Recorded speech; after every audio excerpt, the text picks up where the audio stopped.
জিম্বাবুয়ের সাথে চতুর্থ টি-20 জেতা ম্যাচে আপনার কাছে সবচেয়ে গুরুত্বপূর্ণ টকিং পয়েন্ট কোনটা? মুস্তাফিজের দারুণ বোলিং, সাকিবের ম্যাচ জেতানো বোলিং, তানজিদ তামিমের 50 আউটস্ট্যান্ডিং ব্যাটিং, তাকে 3টা ক্যাচ মিস, এর কোনোটাই না।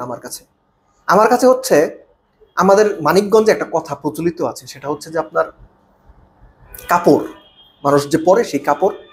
বাংলাদেশের ব্যাটিংয়ের অবস্থাটা হচ্ছে অনেকটা ওইরকম যে কাপড় সামনে ধরলে পেছনে হয় না, পেছনে ধরলে সামনে হয় না। বাংলাদেশের ব্যাটিং অর্ডার এক্স্যাক্টলি তাই। নইলে একটা দল 11 ওভারে বিনা উইকেটে 100 তুলে ফেলেছে, সেই দলটা 10 উইকেট হারিয়েছে 42-43 রানের মধ্যে। এটা বাংলাদেশকে দিয়ে সম্ভব। এখন কথা হচ্ছে বাংলাদেশ এরকম ব্যাটিংটা কেন করলো, কি কারণে এরকম হলো। বোলিংয়ে পরে আসছি। বাংলাদেশের ব্যাটিংটা যদি আপনি দেখতে যান, এর যুক্তিগত কোনো ভিত্তি আপনি দাঁড়া করাতে পারবেন না। তানজিদ তামিমকে প্রথমেই ক্রেডিট দিতে হয় যে প্রথম 3টা ম্যাচ খেলার পরে চতুর্থ ম্যাচে এসে মনে হয়েছে যে একজন রিয়েল স্ট্রোক মেকার যেভাবে ব্যাটিং করতে চান বা করেন, বা পাওয়ার হিটিং করেন, বা ক্যালকুলেটিভ রিস্ক নেন, ন্যাচারাল স্ট্রোক প্লে করেন, তানজিদ তামিমের ব্যাটিংটা সেরকম। সৌম্য ফেরত আসার ম্যাচে ভালো ব্যাট করেছেন। তারপরে যদি আসি আমরা, এই যে 12তম ওভার, 15তম ওভার, 17তম ওভার, পার্টিকুলার 3টা ওভারে 6টা উইকেট গেল। বাংলাদেশের 22-23 বলের মাঝখানে টপ অর্ডারে 5 উইকেট আউট হলো। এই দায়গুলো কার? এর আগে একটা ভিডিওতে আমি বলেছিলাম যে বাংলাদেশের ব্যাটারদের ব্যাটিং অর্ডার চেঞ্জ করলে তারা প্যানিক করেন, যে কোনো কারণেই হোক সেটেল করতে পারেন না। আপনার টপ 5-এ 4 জন বাহাতি। সে কারণে আমি ওই ভিডিওতে স্পষ্ট করে বলেছিলাম যে তাওহিদ হৃদয় 4 নম্বরে ফিট ইন হয়ে গেছেন, তাকে সরানো মানে ব্যাটিং লাইন আপটা আনস্টেবল করে দেওয়া। দারুণ ওরকম একটা শুরুর পর শুধুমাত্র লেফট হ্যান্ড রাইট হ্যান্ড কম্বিনেশনের একটা খোরা যুক্তি, কেউ একটা খোরা চিন্তাকে এস্টাবলিশ করার জন্য তাওহিদ হৃদয়কে 3-এ পাঠানো হলো। কোনো লাভ হলো না। ক্যাপ্টেনের পরে সাকিব, এই যে আপনার 3 নম্বরে শুধুমাত্র একজন ডান হাতি পাঠিয়ে 4 আর 5 আবারও সেই 2 বাহাতি, তাতে কি আসলে লাভ কিছু হয়েছে? কিছু হয়নি। বরং বাংলাদেশ এই ম্যাচটা কোনো রকমে বোলারদের কারণে জিতে গেছে। এক্স্যাক্টলি এই ম্যাচটা বাংলাদেশের হারার কথা। আপনি চিন্তা করেন সাকিবের ব্যাটিং, আমি কি হয়েছে জানি না, সাকিব গত 14টা টি-20 ম্যাচে সব মিলে বোধহয় 180 রান করেছেন, তার এভারেজ 20, স্ট্রাইক রেট 120। কিন্তু ইন্টারেস্টিং পার্টটা হচ্ছে এই 14টা ইনিংসের 7টা ইনিংস তিনি 3-এ ব্যাট করেছেন। 3টা হচ্ছে আপনার কত 5 নম্বরে, 2টো 4 নম্বরে, 2টো 6 নম্বরে। সাকিব কোনোভাবেই যেন তার ব্যাটিং টাচটা খুঁজে পাচ্ছেন না। ক্যাপ্টেন এবং সাকিব দুইজন ব্রায়ান বেনেটের প্রায় একই রকম বলে একই রকম ভাবে বোল্ড আউট হয়েছেন।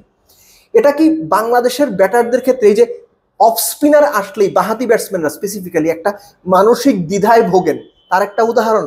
এবং এই দ্বিধাটাই কি, এই যে right hand left hand combination, এই দ্বিধাটাই কি তাদের ব্যাটিং অর্ডার সাজানোর সময় ফিরে আসে? আমি জানি না, কিন্তু এই যে রাইট হ্যান্ড লেফট হ্যান্ড কম্বিনেশনের ব্যাপারটা, অফ স্পিনার খেলতে গিয়ে আপনার লেফট হ্যান্ডেড ব্যাটসম্যানের যে স্ট্রাগল করা, এটা কিন্তু দিনের পর দিন হয়ে আসছে। এটা টেকনিকের কারণে, স্কিলের কারণে, নাকি মাইন্ড সেটআপের কারণে? আমার মনে হয় মাইন্ড সেটআপের কারণে। মেন্টালি ওই অফ স্পিনার দেখা মাত্র তাদের ভেতরে বোধহয় একটা ধুকপুক কাজ করে, এবং এই ধুকপুক ব্যাটিং অর্ডার সাজানোর সময়েও কাজ করে। টপ অর্ডারের 2 ওপেনার যখন এত চমৎকার একটা স্টার্ট করে দিয়ে গেলেন, বেসিক ক্রিকেটটাও যদি বাংলাদেশ খেলে 180 করার কথা। ভুলে যান basic cricket, come down to next. যাদের উপর আমরা ভরসা করি, আগের 3 ম্যাচে তো মিডল অর্ডার বাংলাদেশকে ব্যাটিং এর দিক থেকে ম্যাচ জিতিয়েছে। শুধুমাত্র তানজিদ তামিম ফার্স্ট ম্যাচটাতে 67 করেছিলেন, 3টা লাইফ পে। যখন 15তম ওভারে 5 উইকেট চলে গেছে, বাংলাদেশের বোর্ডে 123 রান, জাকের আলী অনিক, তিনি তেরে ফুরে মারতে গিয়ে আউট হলেন। এই বেসিক চিন্তাটা করলেন না যে পরবর্তী যে 5 ওভার বাকি আছে, 30টা বল বাকি আছে, 30টা বলে 40টা রান করলো বাংলাদেশ 165 করে। তিনি কিন্তু সেটা করতে যাননি, তিনি মনে হয় 200 করতে গিয়েছেন। খালেদ মাহমুদ সুজন প্রায়ই একটা কথা বলেন যে বাংলাদেশের ক্রিকেটারদের সবচেয়ে বড় সমস্যা যেটা, সেটা হচ্ছে ম্যাচ অ্যাওয়ারনেস। ম্যাচের কোন পরিস্থিতিতে কি করতে হবে, কিভাবে মাথা খাটাতে হবে, এটা বাংলাদেশের বেশিরভাগ ক্রিকেটার বোঝেন না বলেই সময় মতো গুবলেট পাকিয়ে ফেলেন। আপনি যখন দেখছেন আপনার টপ অর্ডারের 5 উইকেট পড়ে গেছে, আপনার 2 ওপেনার চমৎকার ব্যাট করে আউট হয়েছেন এই টুর্নামেন্টে। আর্গুয়েবলি বাংলাদেশের best batsman Towhid Hridoy out হয়ে গেছেন একই ওভারে। 6 বলের ব্যবধানে সাকিব আল হাসান আউট হয়ে গেছেন, তার আগে নাজমুল হোসেন শান্ত আউট হয়েছেন। আপনি তখন কোন বিবেচনায়, আপনি জানেন যে রিশাদ ছাড়া তখন আর কোনো ব্যাটার নেই, আপনি তখন কোন বিবেচনায় ওই শট খেলতে যাবেন? একটা ওভার, দুটা ওভার যে একটু সেটেল ডাউন করতে হয়, একটু ঠান্ডা থাকতে হয়, নাকি ওখান থেকেও জাকের আলী চিন্তা করেছিলেন যে 5টা 6টা 6 মারবো, আমি 200 করে ফেলবো? ক্রিকেটটা এভাবে হয় না। ম্যাচ অ্যাওয়ারনেস কম থাকলে যেটা হয়, জাকের আলী অনেক ঠিক সেটাই করে দেখিয়েছেন আজকে।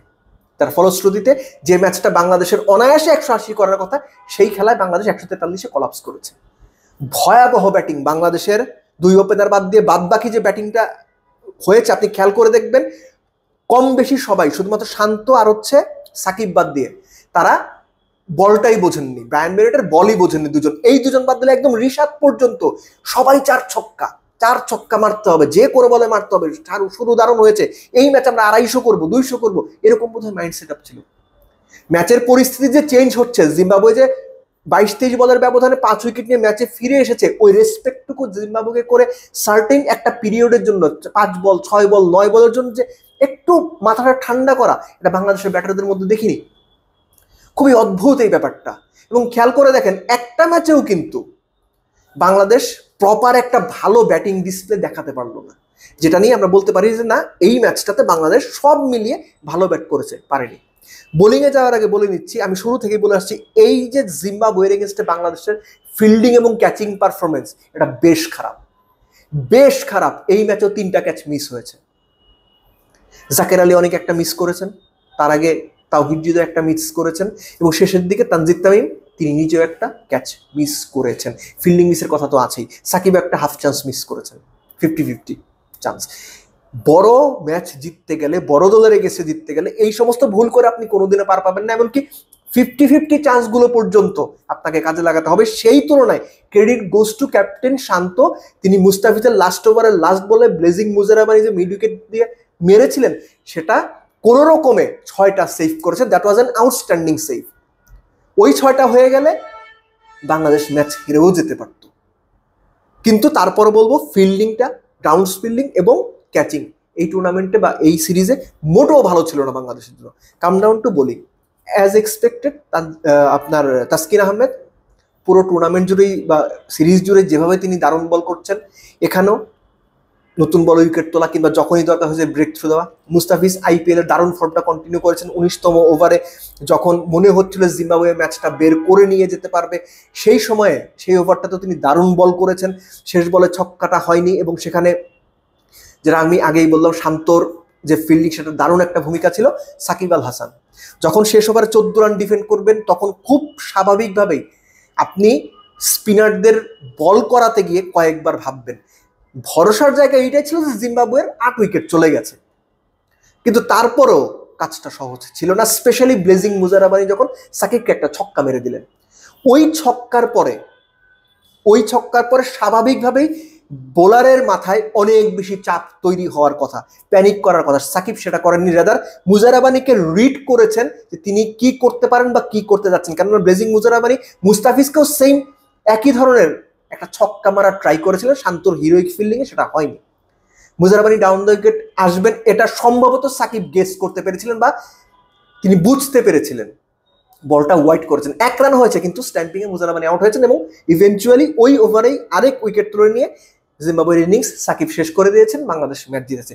বোলিং পারফরমেন্স সব মিলে যদি আমরা বলি, তাহলে ভালো বলতে হবে সাকিব, পেসার সাকিব, তার কাছ থেকে এই ম্যাচটাতে আরো ভালো বোলিং এক্সপেক্ট করেছিলাম, কিন্তু তিনি মোটেও ভালো বল করেননি। সেই তুলনায় রিশাদ খুব ভালো বল করেছেন, সেই তুলনায় তানভীর খুব ভালো বল করেছেন, এবং যদি ভুল না করি তারা দুজনে মিলে 4 ওভারে মোটে 20 রান দিয়েছেন। রিশাদ বোধহয় 2 ওভারে 6 রান দিয়েছেন, একটা উইকেটও পেয়েছেন, হুইচ ওয়াজ আউটস্ট্যান্ডিং। কিন্তু আপনি যদি বাংলাদেশের টোটাল পারফরমেন্সের কথা বলেন, টোটাল পারফরমেন্সটা না ভালো হয়নি, এবং এই সিরিজ জুড়ে এটাই দেখছি। এবং সিরিজে এখনো পর্যন্ত বাংলাদেশ যে 4টা ম্যাচ জিতেছে, বেশিরভাগ ক্ষেত্রে বোলারদেরই অবদান বেশি, এই ম্যাচেও সেটাই হয়েছে। কিন্তু ওই যে শুরুতেই বলছিলাম যে আমার এলাকায় যেটা বলা হয় যে কাপড় সামনে ধরলে পেছনে হয় না, পেছনে ধরলে সামনে হয় না, বাংলাদেশের ব্যাটিংটা হচ্ছে ওই রকম। দিনের পর দিন টপ অর্ডার ফেল করে, মিডল অর্ডার ধরে ধরে মোটামুটি একটা পর্যায়ে নিয়ে গেলে 140-45 পর্যন্ত করে, বোলাররা ম্যাচ জেতায়। এই ম্যাচে হয়েছে আবার উল্টো, 100 রানের ওপেনিং পার্টনারশিপের পরও, এবং সেটা 11 ওভারের মধ্যে যখন হয়ে গেল, বাংলাদেশ 10 উইকেট হাতে নিয়ে 150 করতে পারলো না। এটা ভয়াবহ ব্যাটিং, এবং এই ব্যাটিং নিয়ে আপনি কোনোভাবেই সন্তুষ্ট থাকতে পারবেন না, স্পেশালি যখন বিশ্বকাপের মতো বড় ইভেন্ট আপনি খেলতে যাচ্ছেন।